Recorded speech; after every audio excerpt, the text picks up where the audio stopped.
Next, I would like to invite to the stage Highland High School's class of 2022's valedictorian to receive the valedictorian's medal prior to his address. Please welcome Mr. Robert Gale.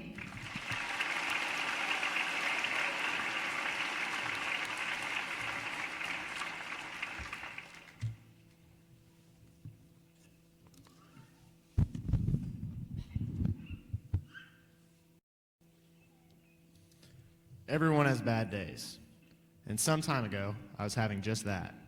A bad day in which I wasn't performing at my peak. I was getting blown away by the competition. I just couldn't keep up. It was second grade track and field day, and I was getting my doors blown off. My mom actually kept the ribbons. I brought them with me. I got this yellow participation ribbon and this third place ribbon for the backwards. But that's what I get for having Drew Mallett in my class. But in the long run, it all worked out for me. I had learned at a very young age that I was going to have to work extremely hard to achieve my goals. As Vince Lombardi once said, winning means you're willing to go longer, work harder, and give more than anyone else. Tonight, I would like to talk about the importance of work ethic, getting along with others, and having a relationship with God. My work ethic has come directly from my parents.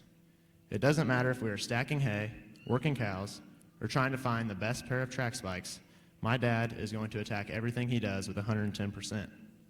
My mom is always going above and beyond. From helping run the Moms Club to making countless peanut butter and jelly sandwiches, she is the most caring and loving person I know. I am truly blessed to have grown up with such a great sports system and in a loving Christian family. As I entered high school, Highland athletics were not thriving. Our 8th grade year, the football and basketball teams both only won a single game.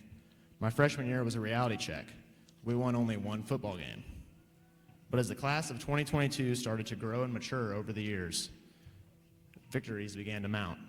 Our senior year, the football team beat Brookfield for the first time in school history, played for a district and conference title, had the best record in history, and beat Palmyra for the first time in 30 years.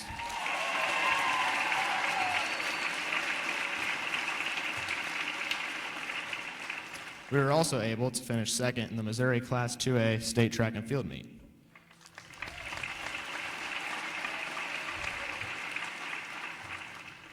But why were we able to have so much success when in the past, winning seemed impossible? It is because of people like Blake Kaler.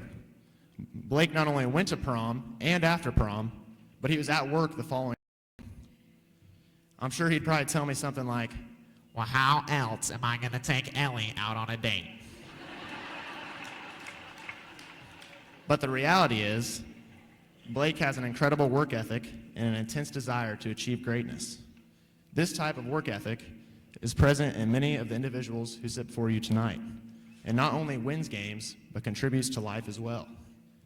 One thing I have found very unique about our class is our ability to come together despite our differences.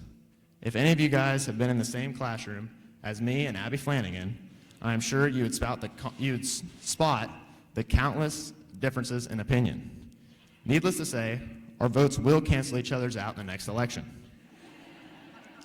And yet, despite all these differences, I am greeted by a smile or a joke every day when I enter the classroom. And as many of our former teachers know, we were labeled as the bad class growing up. Although I feel that this so-called bad mentality has helped the class of 2022. Kyle and Sydney were both able to beat cancer and keep their grades up. As a class, we overcame COVID-19, a bus wreck, and Alex Meyer's perm stage. So in the end, maybe being stubborn worked out pretty well for the class of 2022. But we are not only a grade full of stubborn, hard-headed kids, which I mean in the nicest way possible, we're also a grade full of talented young men and women. We have people like Ireland Katie and Cheyenne Van Meter, who have voices like angels. We have people like Danielle Welty with amazing artistic ability, or someone like James Studheit, who can play any instrument he holds effectively. We're a grade full of FFA officers, drama club performers, and multiple 4.0 students. We have people of different religious beliefs, different backgrounds, and different political views. Despite all of these talents and differences, we're still able to unite together. I'm willing to bet that if I had a flat tire just outside of Stall Mountain University, that Nathan would be there in the microbus as soon as I sent up a smoke signal. Or if I were to have car trouble somewhere near the Knox County line, Riley Miller would be there as soon as he got his fish off the hook. But while athletic and academic accolades are great, none of it is possible without Jesus. As some of you remember, I showed you a couple of ribbons at the beginning of my speech. Do any of you remember what the ribbons were for? As much as I would love for everyone to remember my third place finish in the backwards dash, you most likely won't.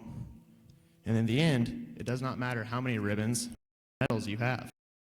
What matters is our loving relationship with God. One of my favorite Bible verses is Psalms chapter 20, verse 7. It goes, "Some boast in chariots and some boast in horses, but we shall boast in the name of the Lord our God." At Baccalaureate, we talked about how short and fragile our lives really are. We're here for a reason and not by accident. It reminds me of a story my dad told me the other day that goes like this. There were people walking along the beach, and they were throwing sand dollars back into the ocean. For those of you that do not know, a sand dollar is a little sea urchin, and sometimes they wash up on shore. An old man came along and said, "What are you guys doing? There's millions of these sea urchins. There's no way you can possibly make a difference." So that's when one of the people looked up at him, grabbed a sea urchin, and they told him, "It makes a difference to that one."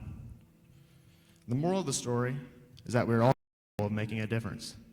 Whether we see that as a tiny difference, a huge difference, or a huge difference, it is important that we make the effort to try. Now, I'm going to end this speech exactly how I feel that Mr. French would. Students, parents, guardians, faculty, and staff. Due to the class of 2022 graduating, there will be no school for the rest of the year.